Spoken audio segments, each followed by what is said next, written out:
Recordar a nuestros maestros, un programa para reflexionar problemas de nuestro tiempo a la luz de los grandes pensadores.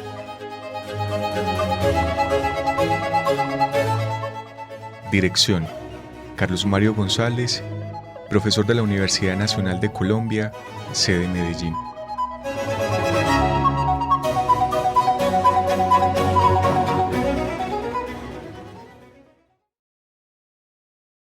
Un cordial saludo. Están ustedes en sintonía del programa Recordar a nuestros maestros, programa que se transmite por la emisora de la Universidad Nacional de Colombia, sede Medellín, Radio UNAL Medellín, y se realiza por la Fundación Biblioteca Franz Kafka, que luego lo retransmite a través de sus propias redes sociales. A Jorgito Benjumea, gracias, como siempre, por la labor de edición del programa. Título de la serie: Consideraciones al paso sobre el amor, la muerte, el mal y otras grandes ideas. Título del programa de hoy: Lo imposible en los vínculos humanos. 11. Yo soy Carlos Mario González, integrante de la Fundación Biblioteca Franz Kafka. Cae de suyo que es fundamental uno entender su época, porque uno finalmente es hijo de su época. Y lo que uno vivencia, lo que uno piensa, lo que uno busca, los valores que a uno lo animan, los ideales por los que propende, todo eso lo nutre uno de la época en que ha vivido. Ahora, una época genera una especie de etos, de rasgo general, de corte anímico, de actitud, de expectativa ante la vida. Y es por eso necesario uno tratar de entender los rasgos característicos de su época y eso que se ha instituido sin necesidad de que la gente lo piense, sino que simplemente lo acoge, lo vive, lo ejecuta. Y en esto, para una criatura como la humana, que es una criatura arrojada en el tiempo de manera muy particular, mientras el animal vive únicamente en el ahora, el ser humano, por su condición de ser del lenguaje, vive en una complejidad de tiempo. Despliega su vida en un presente que está, sin embargo, articulado al pasado que él atravesó, el pasado que lo signó, y en el presente uno es simplemente consecuencia del pasado que ha vivido, con lo bueno y lo malo. Pero además la vida en el presente se delinea desde el futuro. Esto es desde las esperanzas y expectativas que a uno lo animan. En relación a esa condición temporal, en relación a una criatura que tiene que hacer la vida reconociéndose como mortal, es donde cobra mucha importancia tratar de identificar el etos que gobierna su época para, desde una evaluación del mismo, adoptar o una posición de adherencia y de profundización de ese etos, o por el contrario, una objeción al mismo que permita que el individuo rescate para su propia existencia las mejores fuerzas posibles de realización de ella.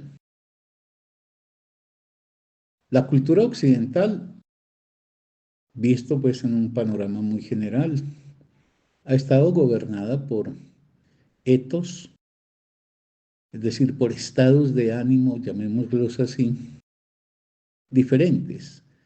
Y durante larguísimo tiempo, por lo menos durante la larga vigencia de hegemonía del cristianismo, hasta la declinación de la sociedad feudal y los comienzos de la modernidad, el ethos dominante era el de que en la vida había que tener resignación porque realmente había que apostar era por una verdadera vida. Si vos llamas una verdadera vida a otra vida, es porque la vida del lado de acá es una vida devaluada.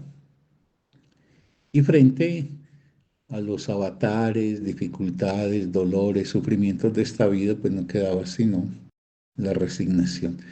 Luego viene ese redescubrimiento por parte del ser humano de la potencia, de la fuerza, del vigor que le acarrea el conocimiento. Y entonces se inicia una época, llamémosla festiva, de grandes logros en el conocimiento que tienen que ver con esos albores del Renacimiento y que van a llegar pues ya de forma muy expresa y manifiesta en los siglos posteriores.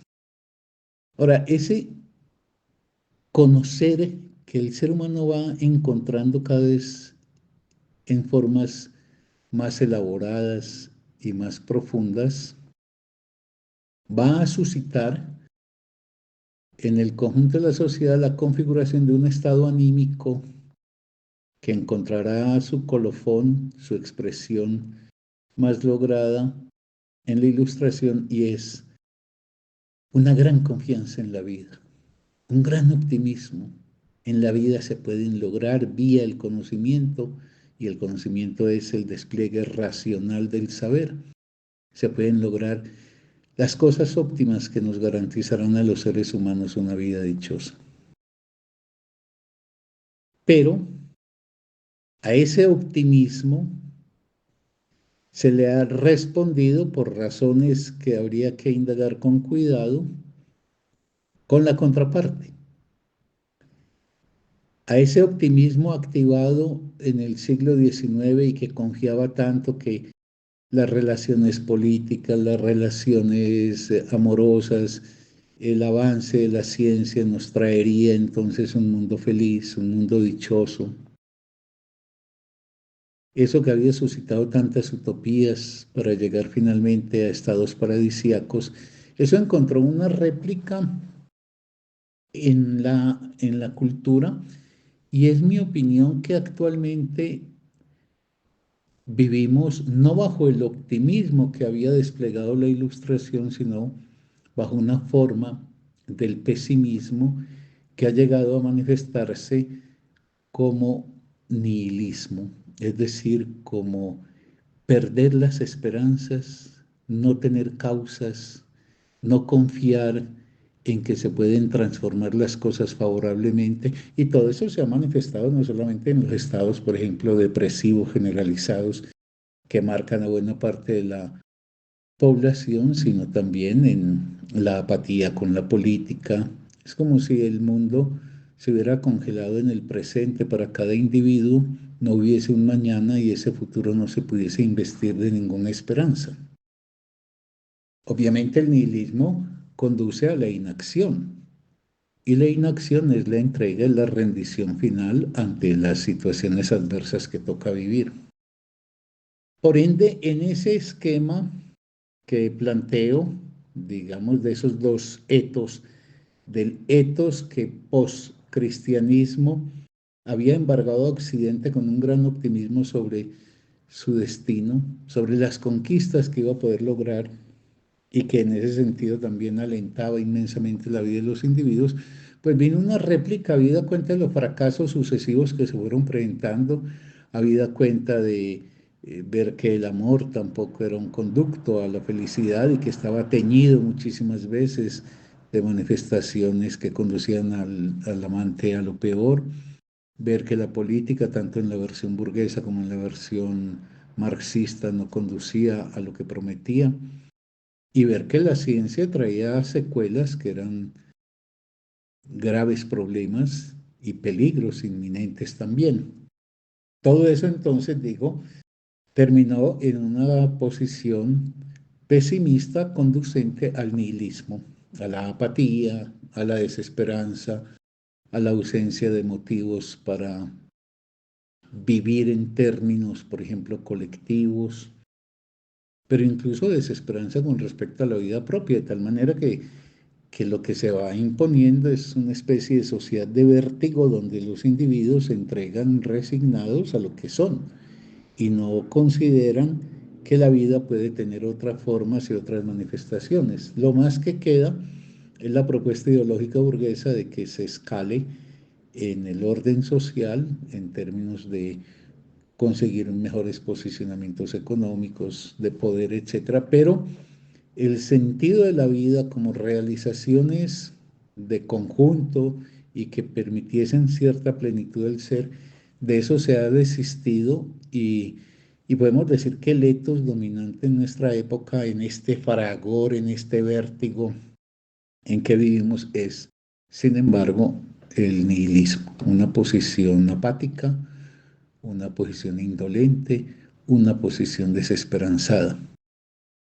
Pues bien, frente a esos dos extremos es que hay que reivindicar el aporte que hicieron grandes pensadores. Y hoy quiero hacer referencia a dos o tres de ellos rápidamente.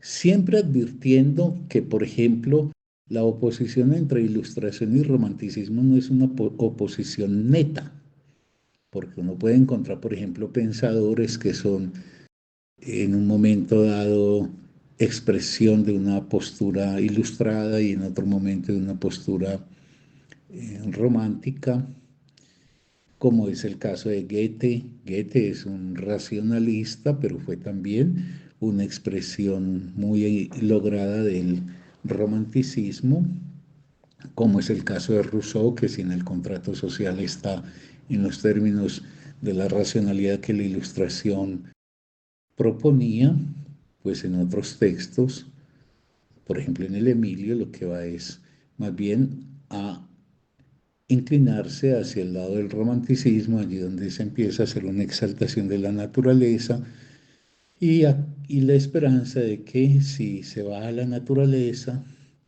y se vive acorde con la naturaleza, si no se infesta la naturaleza de ese virus que es el desarrollo científico-tecnológico, pues el ser humano recuperaría las condiciones de posibilidad para su vida.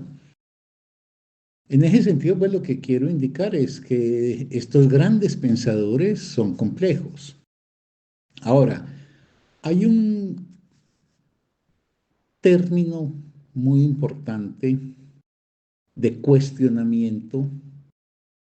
Por un lado, a la ilustración y su optimismo, por otro lado, al romanticismo también y su relativo optimismo, porque yo sigo sosteniendo que en el romanticismo había dos vertientes optimistas. Una, no, mire, de este panorama tan oscuro de la vida podemos salir si volvemos a la naturaleza. Es decir, el retorno a la naturaleza sería la recuperación de las condiciones efectivas de placidez, de satisfacción de la vida humana. Pero el otro camino era el amor.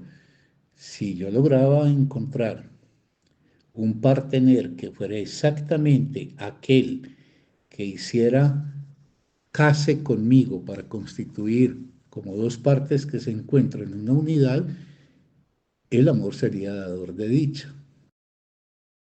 Los pensadores que sería necesario resaltar y que pues en un programa como este es apenas una generalidad que uno puede enunciar sobre ellos, pero que serían muy importantes en un estudio detenido que permitiese escapar a la dicotomía optimismo-pesimismo u optimismo-nihilismo y encontrar lo que yo llamo pues una reposición de la actitud trágica ante la vida del ser humano, entendiendo por actitud trágica aquella que afirma la vida a sabiendas, sin embargo, de que no todo en ella es posible de ser consumado y logrado y que en última instancia la tenemos perdida porque nuestra condición de ser mortales nos señala que estamos signados por un tiempo que inevitablemente le pondrá fin a lo que somos.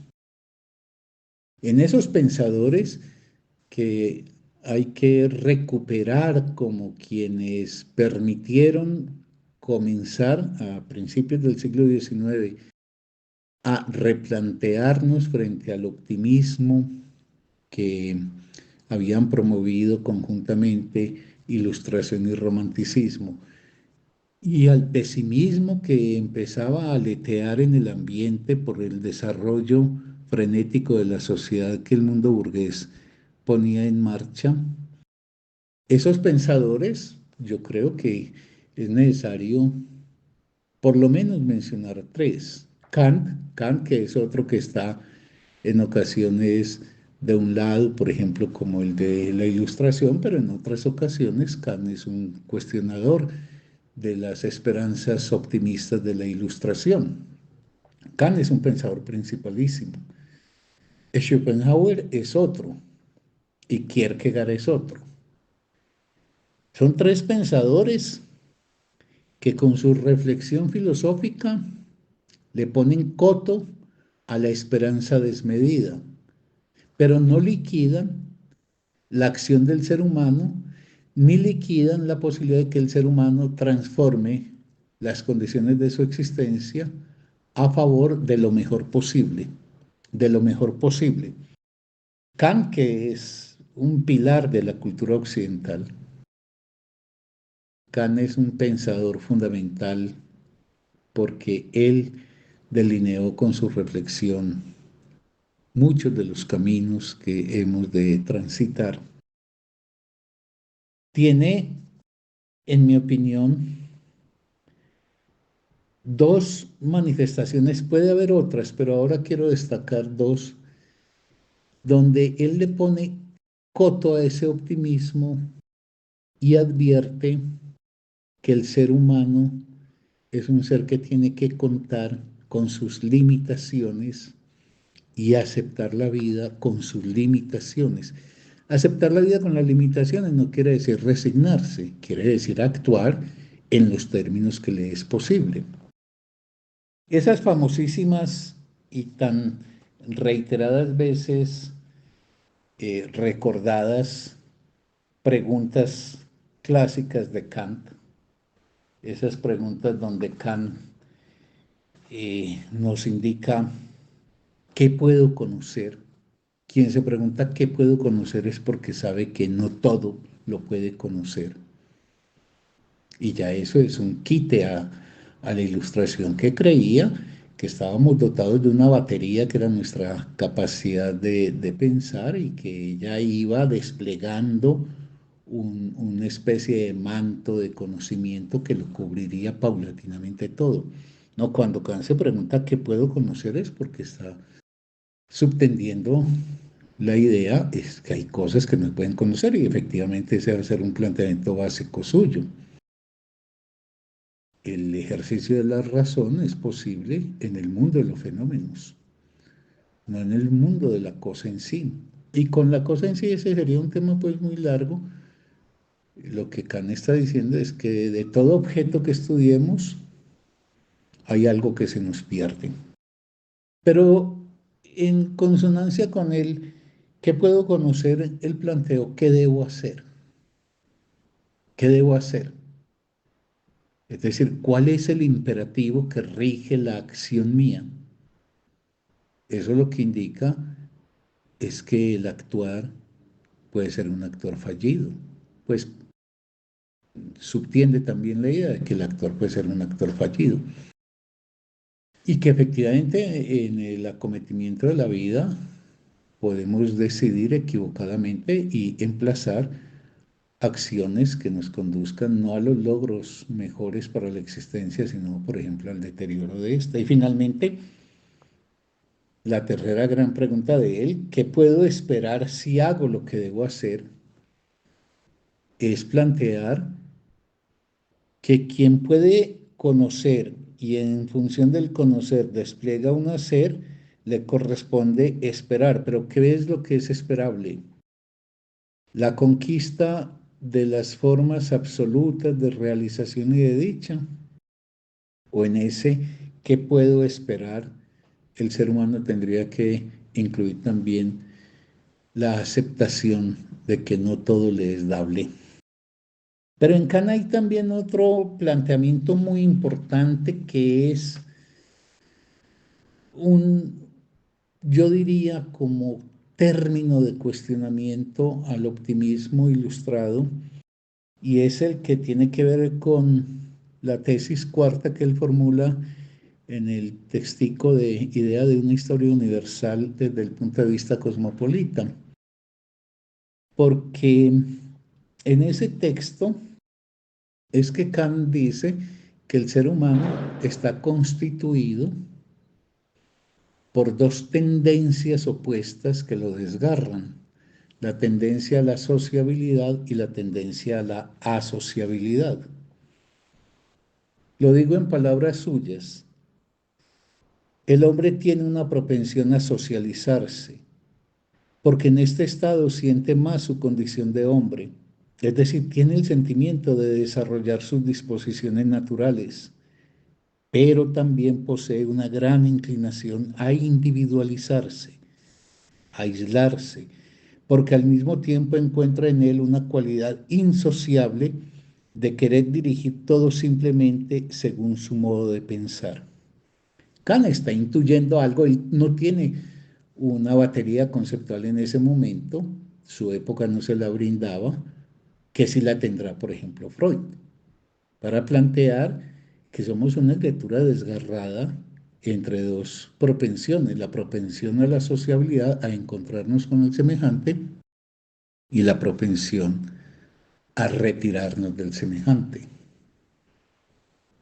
Ese juego de sociabilidad y asociabilidad constituye dramáticamente nuestra vida, porque satisfecha una tendencia queda insatisfecha la otra. Por ende, subyace en el planteamiento de Kant de que ese anhelo de una especie de estado de plenitud feliz es imposible de encontrar por la misma estructura del ser humano. A todo esto hemos de decir que estaba también un poco más allá de Kant jugándose el papel de Kierkegaard, y Kierkegaard será otro pensador que desde los albores de ese siglo XIX formulará cosas muy importantes que le ponen también un límite a la esperanza desmedida, pero que no invocan la rendición del ser humano.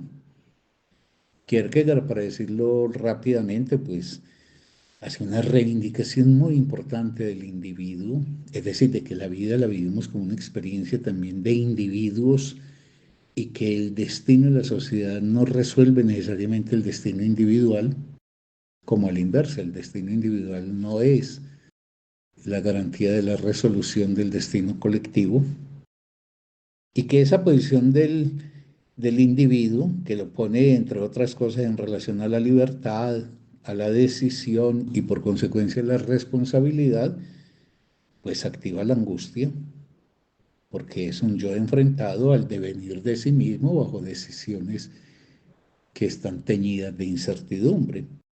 Y por ese camino, Kierkegaard también va a indicar el tema de la desesperación que nos embarga.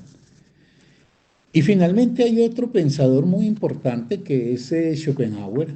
Schopenhauer en el texto de Parerga y Paralipómena tiene esa famosísima parábola que Freud después utilizará en Psicología de las Masas, bellísima parábola que da cuenta de lo que Kant había dicho y que permite a la vez romper cualquier optimismo frente al encuentro pleno de los seres humanos, incluido, por ejemplo, el encuentro amistoso, el encuentro amoroso, etc. Y para mí es muy importante este planteamiento acerca de Ecos de la época, porque quizás de esto derivaría que tendríamos que reformular las formas éticas de vínculo, por ejemplo, en las relaciones de amistad, de amor, pero también las formas políticas en consonancia con unas maneras del ideal que ya no pueden aspirar al encuentro de formas paradisíacas, ya sea en la vida personal o en la vida colectiva. La parábola, pues, de Schopenhauer, que repito, Freud utiliza después en Psicología de las Masas, es la de puercoespines en invierno. Él dice que los seres humanos somos como puercoespines en invierno. Los puercoespines en invierno pues están amenazados de perecer de frío. Entonces un mecanismo para enfrentar ese peligro es el de juntarse. Se agrupan y se aproximan precisamente para darse los calores que expelen los cuerpos, poder hacer con eso un cubrimiento calórico contra la amenaza del frío. Sin embargo, si los puercoespines se aproximan demasiado, se pinchan con sus púas. Entonces tienen que empezar a hacer un juego de distanciarse y aproximarse hasta encontrar la justa distancia.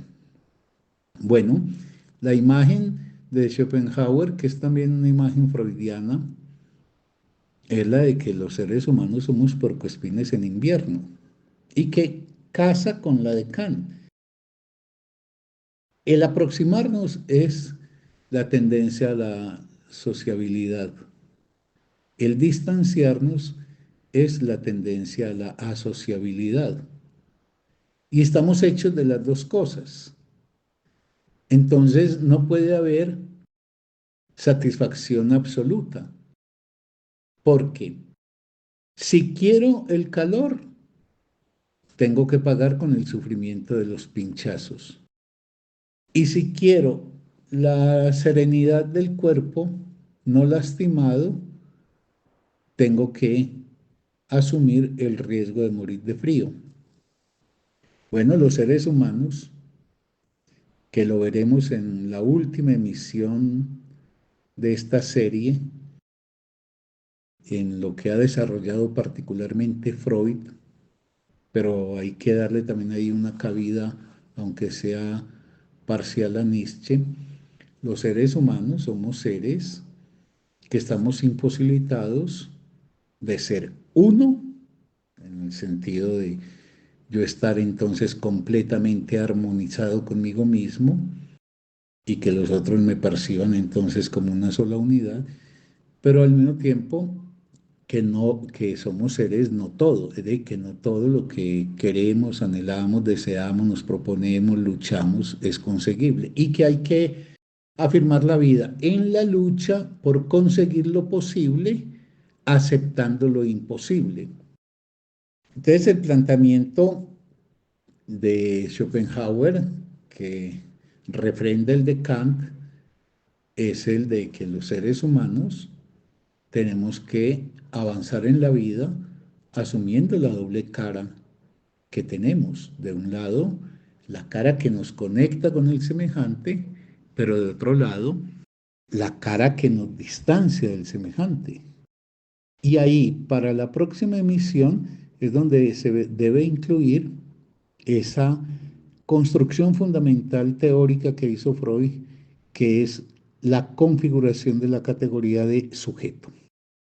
El sujeto es lo que hace efecto de distancia con respecto a la conjunción con los demás, pero al mismo tiempo los demás son fundamentales para poder construir un camino que permita que la vida propia vaya teniendo las realizaciones, eso sí, dentro de los términos que le sean posible.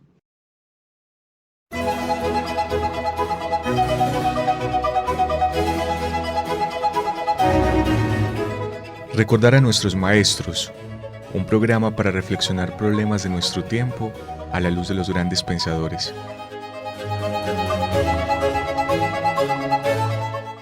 Dirección: Carlos Mario González, profesor de la Universidad Nacional de Colombia, sede Medellín.